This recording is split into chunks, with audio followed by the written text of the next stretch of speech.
Hey man, Texas is awesome. We absolutely love it.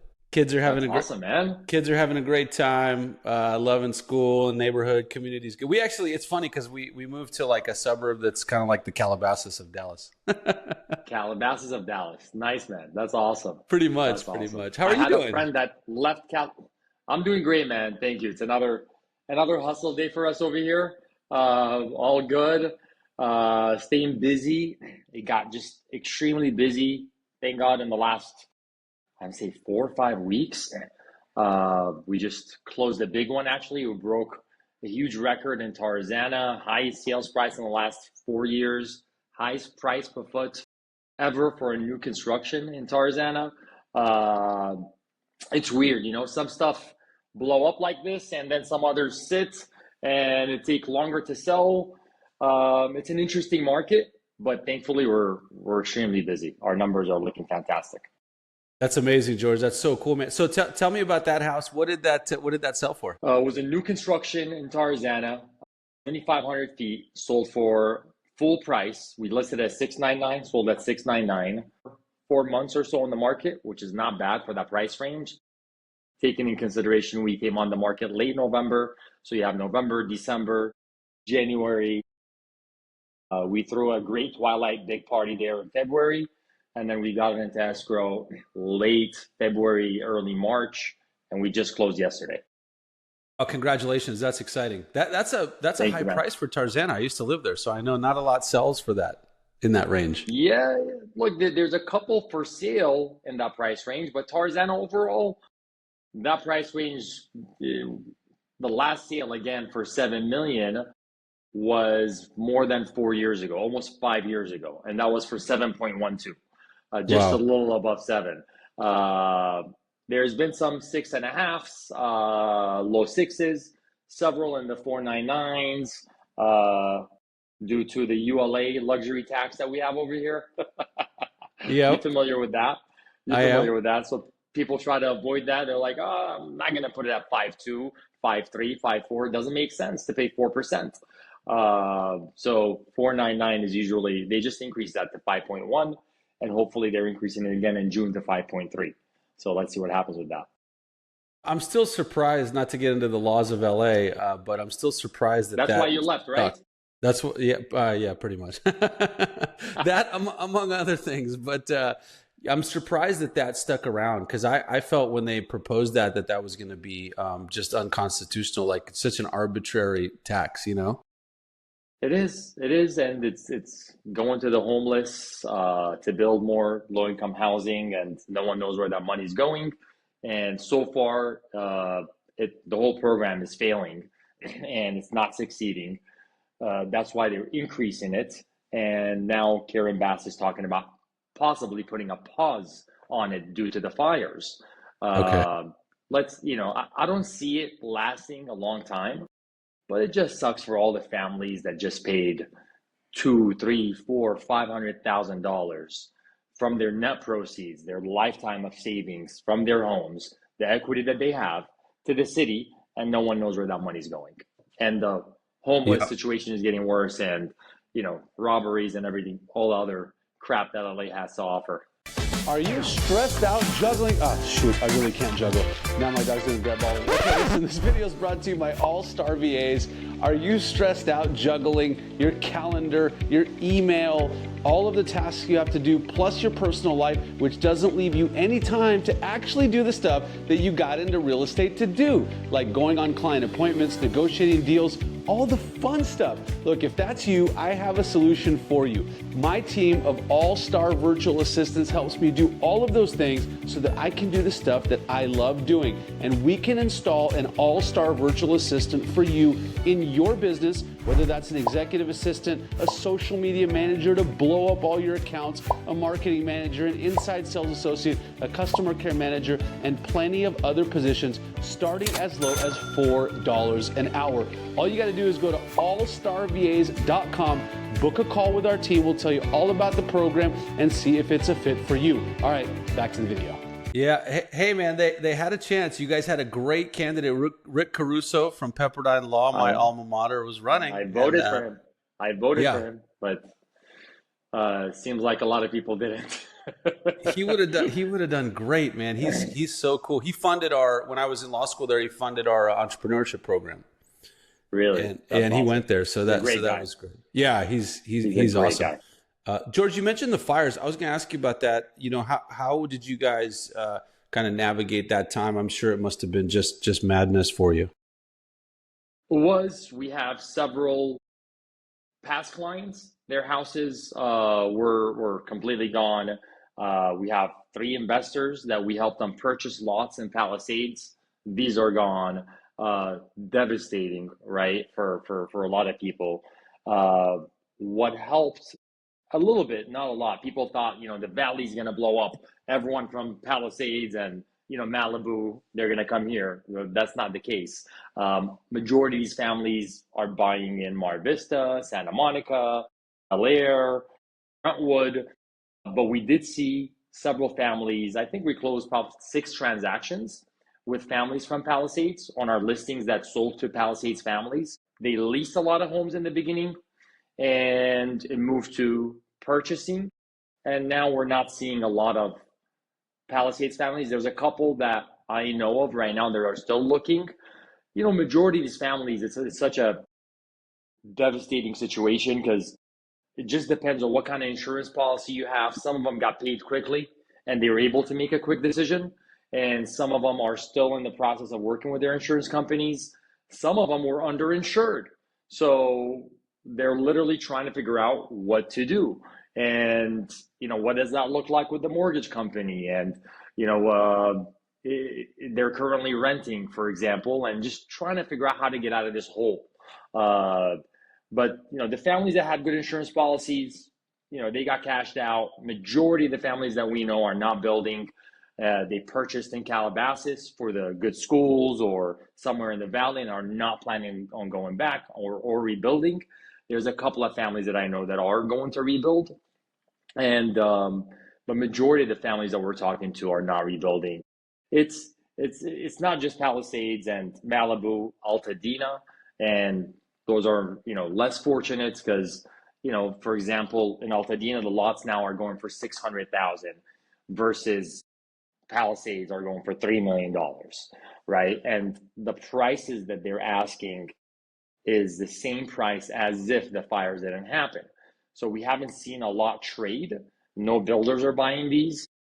The numbers don't make sense, and no one wants to be in the middle of a construction zone, thousands of homes that are going to get rebuilt for the next 5 years. If you're a homeowner that's rebuilding, your permits will get expedited. If you're a builder investor, then you're going through the same process, if not longer. So it's tough. Even though you would think they would expedite the builders, they're trying to clean up, rebuild, make this area better. So why not help them? Just like a homeowner. Maybe give the homeowner an edge, put their files on top, put the builder on the bottom, but give them an incentive for buying something here in these areas to rebuild it and make it look nice and pretty and new. George, are you asking the city officials in Los Angeles to use some common sense?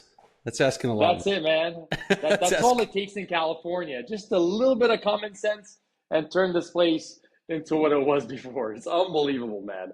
I don't blame anyone that literally leaves here. I recently had a client, a really good client of mine. They live in Beverly Hills, and I've been talking to them for 2 years. And the more I talk to him, the sicker they get of California and the laws. And as the fires hit, literally, they packed up, bought a new construction in Vegas. They just moved. We're staging their house next week. And he said, I never want to go back. He said, well, I'll visit, but I'll never own a property here. I don't want to, I don't want to live in this state with the way it's ran. They just can't stand it. And I don't blame them. I mean, that's all I ever said was like, just use some common sense. Like it doesn't, nothing made sense to me. And as I looked at it, I was like, it's going to make less and less sense as we go along. So might as well, find a place where, where it does make sense. But George, I'm glad you got through all that stuff with the fires and everything, and that, business is going well. And by the way, I should mention, so one of the goals, of course, here is to get you a bunch of referrals. So, I know you work in the luxury space there in LA. You want to talk a little bit more about any kind of specific niches that you're targeting or areas, so that any agents or consumers watching this can reach out to you. Sure. Thank you for that. And again, thank you for inviting me to do this with you today. I really appreciate it. So me and Gina, my partner, we are both brokers, and we have a team of about 7 licensed agents, 5 staff. We run the agency Valley offices. I run the Studio City office. She runs the Calabasas office, and our team covers the South Valley or San Fernando Valley of Los Angeles, anything along the 101 freeway between Calabasas, Tarzana, Woodland Hills, Encino, Sherman Oaks, and Studio City. That's where our majority of our focus is. We sell about 140, 150 homes a year.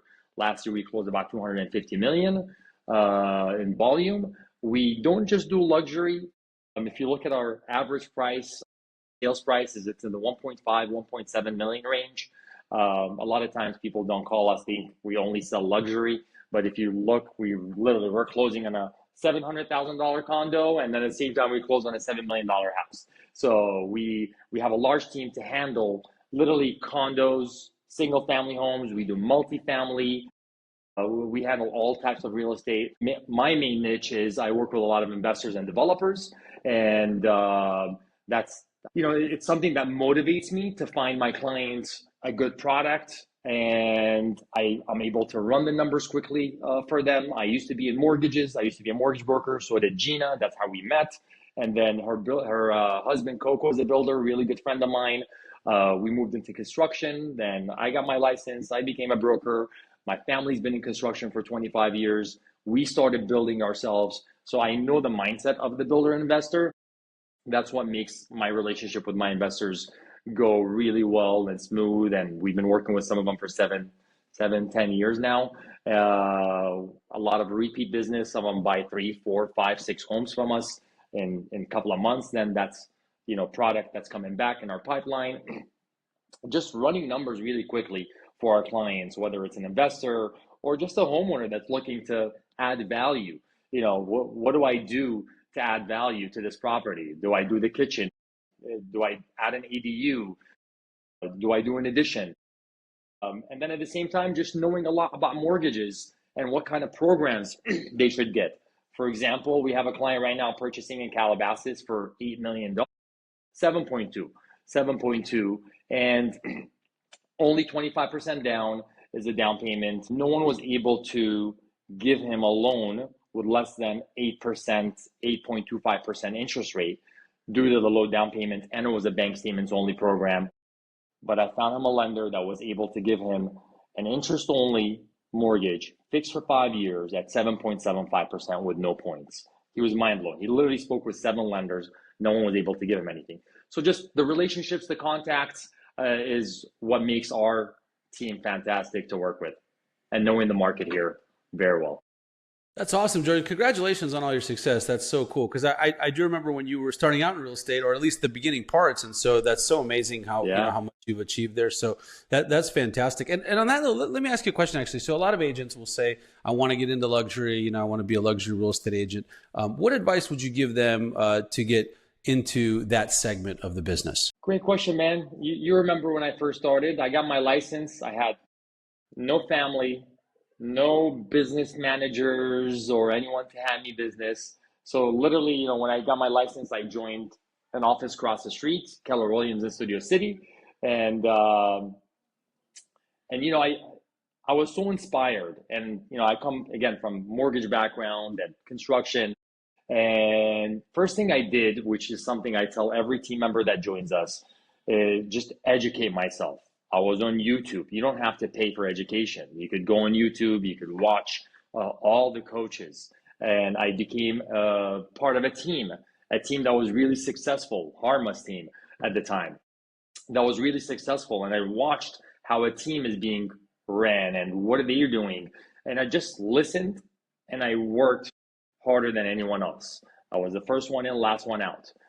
Within a couple of months, even though I haven't closed anything and debt started going up, I was big on cold calling. I want to hire the Mike Ferry coach. It's $1,000 a month. Put it on the credit card. So coaching, being mentored by a team leader that's successful, then the question was, all right, we're my first transaction was 750,000. And of course, every agent wants to break into that luxury market, and they see all this selling sunset and all these shows and 7, 10, 20 million, $30 million. How do I break into that without having the contacts? So for me personally, the only way for me to break into that market was, how do I get an investor to buy something in these markets where I could resell it for $7 or $10 million? So my mission was to find my investors a product they could buy, tear down and build, where I could sell this product for 7 to 10 million, and now I could advertise in that market, in that area where there are other $7 to $10 million homes. So we did that repeatedly. We went from 2 million, 3 million, 4 million, and slowly, it's a journey. That's real estate. You're not going to jump to 20 million right away. There's agents that we had come in and they're like, George, I'm going to go door knock in Beverly Hills. I'm going to get a $20 million listing. Fantastic. I'm not going to stop you from doing that. But what keeps the lights on is these smaller transactions. And those big transactions are fantastic. They're the big bonus. But as a new agent, it's difficult to break into that market without contacts. And you're either going to have great business managers, wealth managers that are going to feed you those large transactions, or you could door knock and use someone else's. So for example, we're here at the agency. What's great about the agency is we're literally one company, one family, small, not a lot of agents. We have 2,000 agents worldwide, but with big numbers. And I could call Mauricio, the owner. I could call Santiago from Palisades. Say, Santiago, I want to go door knock around the listing that you just sold for 30 million and use it as you just sold it. I want to say, hey, we just sold this. Is that okay with you? They're like, by all means, go. When you get an appointment, call me. I'll go with you. So coming from that mindset of sharing is everything, we leverage each other to grow. So I would either contact a big agent that closed a transaction within the company and use that to go get another luxury big transaction. Find your investors a good deal they could buy, they could remodel, they could tear down and rebuild, where you could now put your name on this new listing and door knock and call and invite all the neighbors and start building these contacts in that price range. Those are the main two things I would say for anyone that wants to break into luxury, is to focus on either join a team that have these big numbers, these big listings, call a colleague, take them out to lunch, make a relationship with them to use their sold listings that are in that price range. Then when you get that listing appointment, call them and go 50-50 on it with them, because they're going to help you close that deal. With no track record, it's going to be difficult for you to close that deal. And the last thing is find an investor, something they could buy, and put your name on it on the back end. George, listen, you gave a master class, I think, in all the different ways to break it, not just to luxury. I mean, that would work in any segment. Anything, actually. Right? Any segment, any city. I'll give you one story of a transaction I did about 4 years ago. And I share this all the time with my team, letting them know that real estate is about, for me, it's like connect the dots, right? You're connecting two dots, buyer, seller, together. So I spoke with this client in Tarzana. This was 4 years ago. They weren't ready to sell at the time, and it was a teardown. And I brought them an offer from a client. They weren't ready to sell. They said, follow up with us. Kept following up every couple of months. About a year later, they were ready to sell. My client is not interested anymore. And I didn't have anyone that's interested in that pocket. It was a newer pocket in Tarzana, north of Ventura, but it was a big 20,000 lot. I literally drove around the neighborhood. I found a new construction being built. I pulled up to the house and I spoke with the homeowner, who was the builder. I said, hey, beautiful home. Tell me a little bit about it. My name is George. I'm with the agency. Are you looking to sell this? What are you doing here? Might have a buyer for it. And he said he's building it for his son. He is a builder, owns a construction company, lives down the street, and owns a couple of homes in the pocket. So I go, would you be interested in a 20,000 lot in this pocket that's not on the market, off market? He said, absolutely. I said, let's go see it right now. Got in my car, we drove there. He took a look at it, he said, can I call my wife? His wife came, looked at it. He said, submit the offer, all cash, represent both sides, and got them that deal. That was probably one of the easiest transactions I've ever done. But it was just thinking outside the box, driving around that neighborhood. You know, you could go to any neighborhood, find a new construction, pull up their info, who built it, then find a tear down in that pocket, because not only they built there, but you also have a comp of what they bought it for and what is sold for. So you know what that tear down is going to be worth. Now it's really easy. All you need to do is find the product, you have the buyer, and you know what the numbers are. That I wanted to share that because I thought that was a fun transaction. Man, George, what a cool story. And I mean, I pulled so much out of that. It's like, it was that work and that work ethic. And then, you know, just like you said, thinking outside the box of going and talking to people, by the way, you know? That's it. You just got to talk to more people. Literally, Chase, one of our team members right now, I was with him at a listing appointment. The guy is out there door knocking. He's door knocking, door to door, and he's getting us listing appointments. He's getting us in front of the door. But if you're not, and he was a little frustrated because he's a new agent, just joined us a couple of months ago. He was a little frustrated that nothing happened yet. And I said, Chase, it's a numbers game. You got to just knock on more doors, talk to more people. The more people you talk to, the more listing appointments we're going to go to, then we're going to get that listing. And now we have your numbers. We know you knocked on 50 doors. We went on 3 listing appointments and we got 1 listing. Now you know your numbers. It's all numbers. You just got to talk to more people. That's it.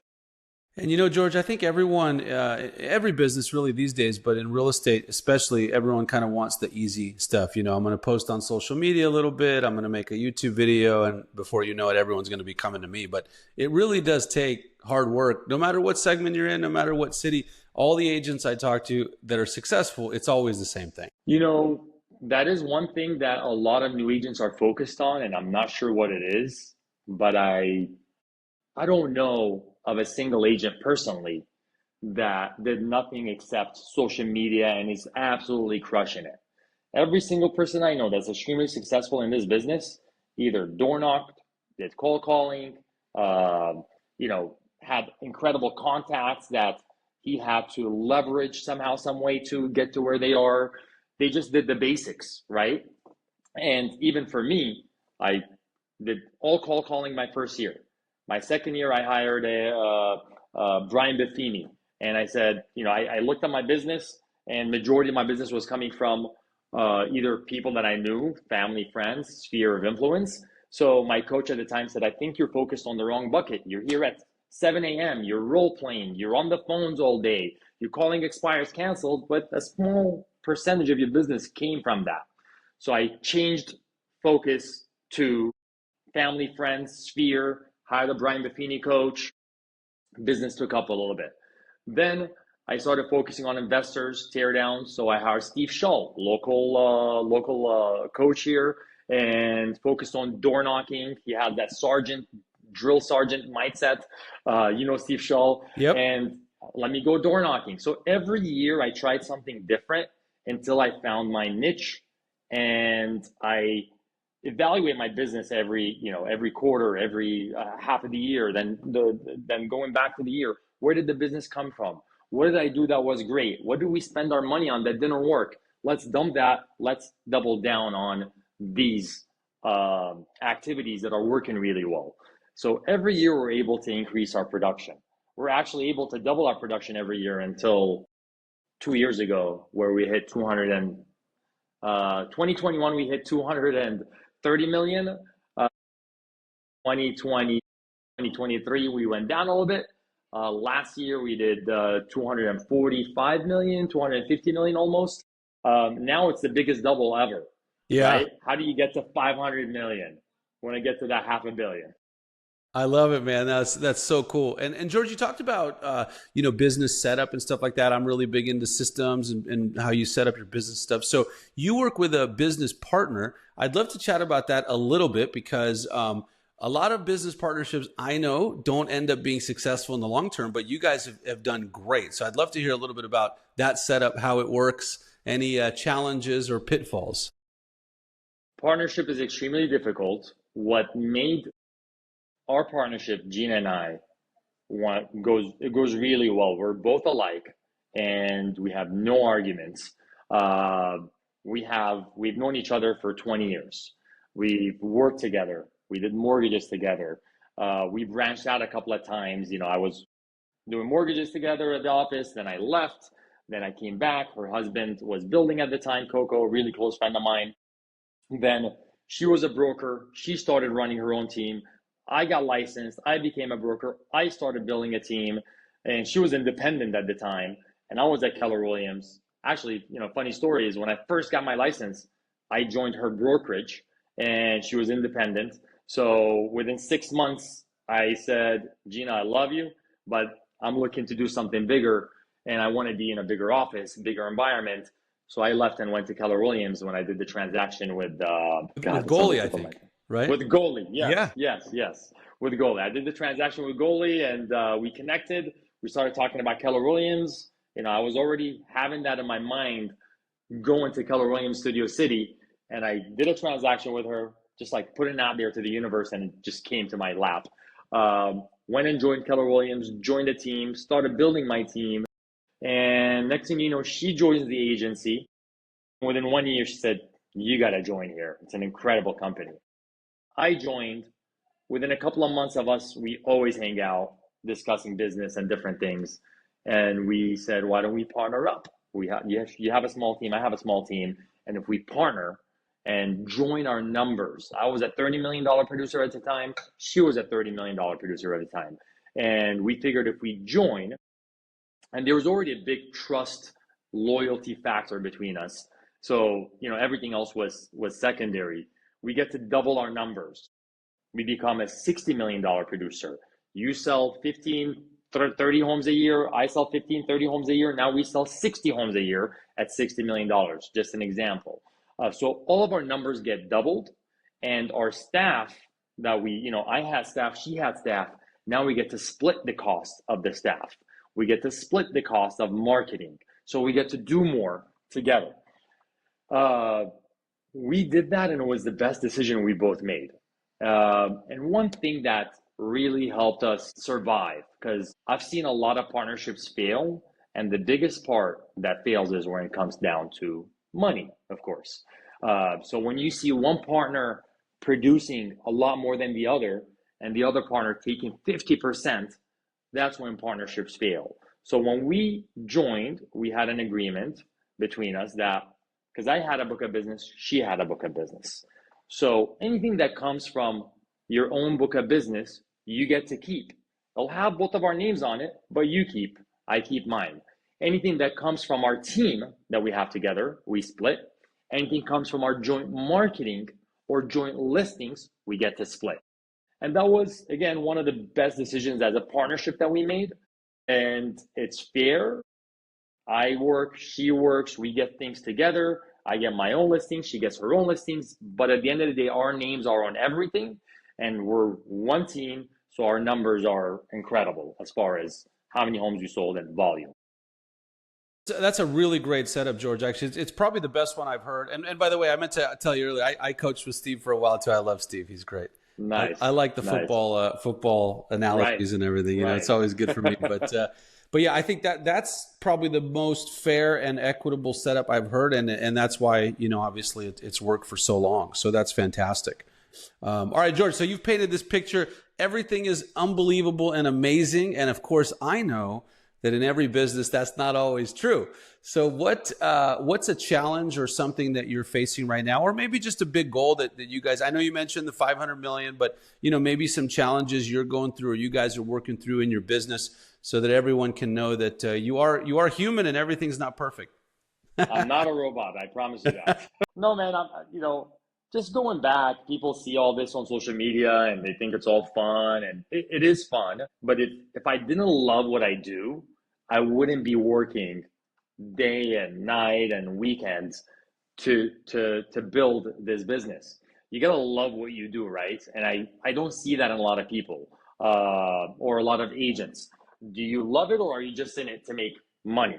What is it? Or, for the fame or for Instagram? What are you doing this for? So, like, from the moment I got into the business, Keller Williams, family reunion, Bold, all these coaching events, Tony Robbins seminars, everything I went to, which I have several team members that haven't been in any of these, and I keep telling them these are the things you got to do to keep your mindset right and continue growing. Everything I did, from waking up early, writing your goals down, visualizing, meditating. I'm not saying I do this every day. I haven't done a lot of it in a long time. I am a human, especially when you have kids. Your time just shrinks. Yeah. But in the beginning, I did do all this, and I was laser focused. And every day I wake up, I'm grateful for what I have, and I have my goals in front of me. I rewrite them, and I visualize them, and I put myself in the position where I am today. Mindset, that's where you should start as any agent, because if you don't have that, you're going to struggle in this business. That does help you stay focused and clear. But what am I struggling with today? I think the work family balance is extremely difficult. It's something I lack, and I would love to have a little bit more balance, but I guess that's the goal, is to buy more property, hold more, create this passive income that gives us the ability to spend more time with our family, spend the weekends. Right now, thankfully, I have 1 day a week, 1 day off, and sometimes I don't have that on Sundays, where I get to spend my time with the family. But I'm out of the door by 7:30, 8, drop the kid off in school, go to work, come back by 6 o'clock, and then have dinner, put my boy to sleep, then start the same cycle all over again. The balance is extremely difficult. Then just, it's maintaining the business and growing the business. The biggest goal that we have right now is, how do I go from 250 million to 500 million? And we're not going to do that alone. I tell the team that we need our team to be literally like a machine.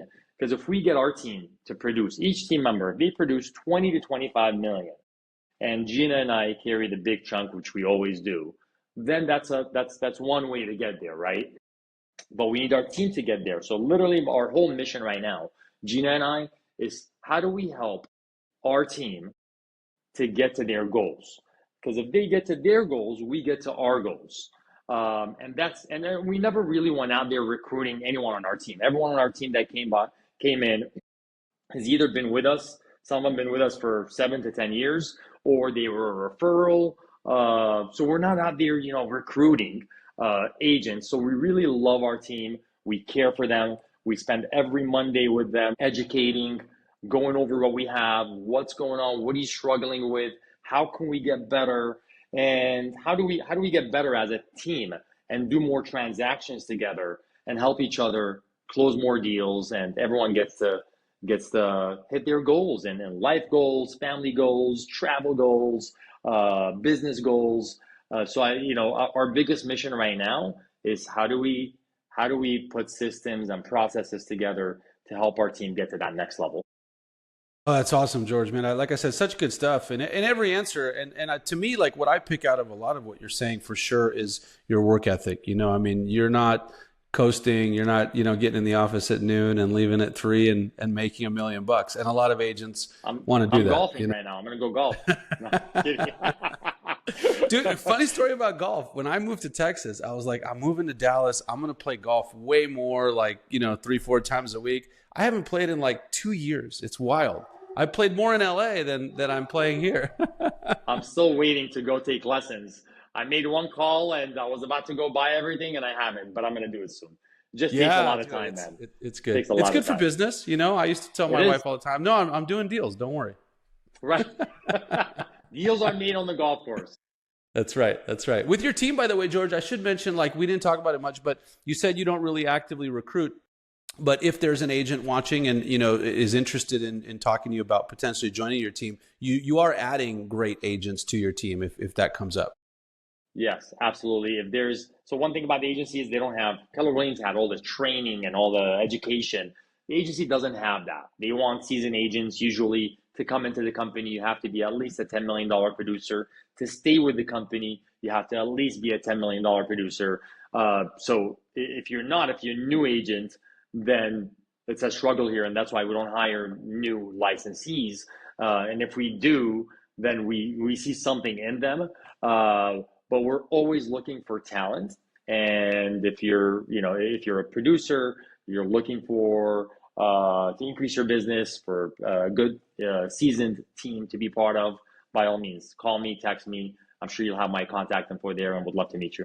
We will. We'll have all the contact info for referrals, and then of course for people that agents that might be interested in chatting with you, because I appreciate how open you've been about everything you're doing and the advice you've given. A lot of people when they think of like luxury real estate, they see these shows and stuff and they think it's super cutthroat and competitive and stuff like that. That is one thing I did want to ask you about. So in that segment in the luxury space, do you find that like it's extremely competitive for some of these luxury listings and things like that? I get that question all the time because people know I came from LA. It is competitive. I'm not gonna lie, but I think the mindset or where that comes from is on the West Side in Beverly Hills, Bel Air. There is a lot of cutthroat stuff that happens, especially with like off-market deals, people sharing deals with agents, sharing deals with other agents. Then next thing you know, that agent is door knocking on your client's house, and because it's a small circle that we're in, right? But at the end of the day, just like how you said earlier, how I'm open and I share everything. I just trust my colleagues, right? And maybe I shouldn't sometimes, but I come from the mindset where there was agents. There was an agent in a really close friend of mine now, Dennis Chernoff, that was in Keller Williams. And when we're at Keller Williams, I was sitting, just got licensed at the time, and I was sitting next to his office. I was looking at how he operates, and he was breaking heavily into the new construction market and the luxury market at that time. And he just saw my work ethic. I'm there before him, I'm there after him. And, after a while, I was door knocking, I brought a deal to him, and he shared a letter that he uses to go and door knock and get teardowns. I said, wow, how incredible is that he's sharing a letter with me that he's using. And I literally used that letter, and we got a couple of deals, and I brought him on the deals. And since then, that got stuck with me.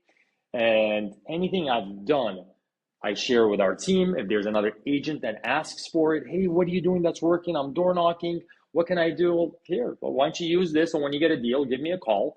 I might have a client for it. So when you come from a mindset, it's just a growth mindset. If you're closed-minded, you're going to stay small. If you're open-minded and come from sharing mindset, growth mindsets, then you're going to grow. That's how I look at it. George, I couldn't agree with you more. I love Dennis. He's great, man. I'm good friends with Dennis and his family back from LA. So same cultural background. So it's exactly. Yeah, no, that's fantastic. All right, George, I got to ask you. So you've sold so many of these kind of cool. Everyone wants to hear about the luxury homes. What is the coolest house, or maybe the most unique house that you've ever sold? Oh, man, what a tough question. The coolest house or the most unique house that I have ever sold? Or maybe some unbelievable feature in a house that you can talk about. I have one coming up, if that counts. Yes. It's a beautiful new construction in Encino Royal Oaks. The incredible feature that I haven't seen before in a house is it has literally a 2-story racquetball court inside the house. It's a 12,000 square feet house with views. And it has a huge, literally like typical standard size racquetball court inside the house. That was incredible.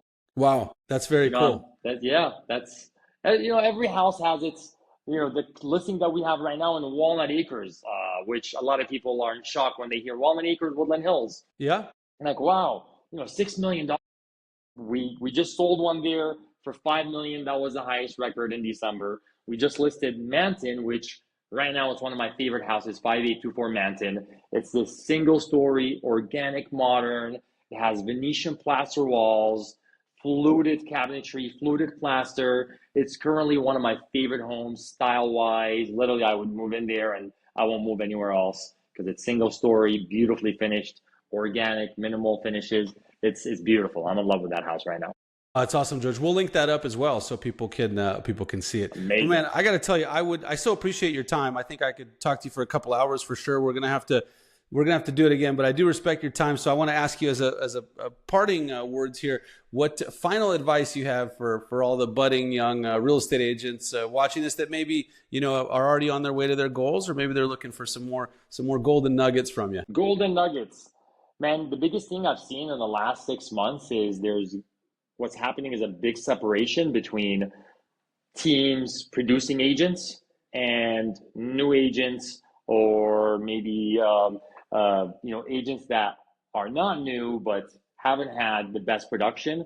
Slowly, this gap is getting bigger, and if you're struggling right now as a new agent, or you've had your license for a long time and you've had some good years and now you're having bad times, I say just throughout the last 4 years, all we did is we just put our head down, cancel the noise. There's so much crap out there, NAR and this and commissions and COVID and fires and people panic. But all we did, or interest rates, right? All we did is we told our team the same thing. Just continue doing what you were doing before, as if nothing changed. People need to buy, people need to sell, focus on life events, which is death, divorce, families getting bigger, downsizing, upsizing. There's always going to be movement. It's just a matter of you getting to the door, right? And you're not going to get there through social media. You have to stay with what's always been working. Get on the phone and call people, go door knock, go out on the streets, go to banks, talk to lenders, talk to business managers, wealth managers, trust attorneys, bankruptcy attorneys, introduce yourself, be professional, and it's literally a numbers game. And then you need to take that data of everyone that you meet, add them to your database. You need to have a system. When you add them to your database, don't just leave them in your database. Now you have to contact the database. So what are you going to do? You're going to email them every month or maybe every week. You're going to send them any past clients you have. Send them something in the mail. Write something, handwrite it. Send it to them. If you're an agent that had some good years, had some bad years, struggling right now, but you do have a book of business, one of the biggest things that we do that me and Gina think we mastered, I don't think we mastered yet, but we're so big on gifting, right? And keeping in touch with our past clients on their birthdays, anniversaries. We just sent a 5-year anniversary gift. We went back for anyone that we sold a house to 5 years ago to remind them of us, right? So we send them a 5-year anniversary gift. We're always watching Instagram, Facebook, our clients. Oh my God, they had a baby. Send them flowers, right? Call them. Take them out to lunch and dinners. We have client appreciation events. We throw events at Christmas time to have them come by and take pictures with Santa. So like we try to build this family, right? And keep our clients, make our clients our friends and keep in touch with them. So the more people you talk to, you need to add them to your database, and you need to talk to the database and keep in touch with them, and naturally you should be succeeding. George, I think that is such great advice, and everything you've given us here is just total gold. Masterclass, like I said. I think we should charge for this episode. I'll take royalties in the future. Maybe we'll have Steve Scholl. We'll have Steve Scholl market and sell there it for us. There you go. I love it. He's a genius marketer. He is. George, this has been fantastic, man. I so appreciate your time. And again, congrats on all your success with you and your team and your family. And, really, really do appreciate your time on this, and really excited to keep in touch, and we'll have to do it again. Let me know when you're in LA. We'll do lunch or dinner together. I will for sure call you if I make it out there. One of my buddies was like, hey, when are you coming to LA next? I'm like, I'm really not. I'm not going there. Thank you, Danny. No offense. No. Thanks, Take George. I care. love it, man. Appreciate it. Thank you so much.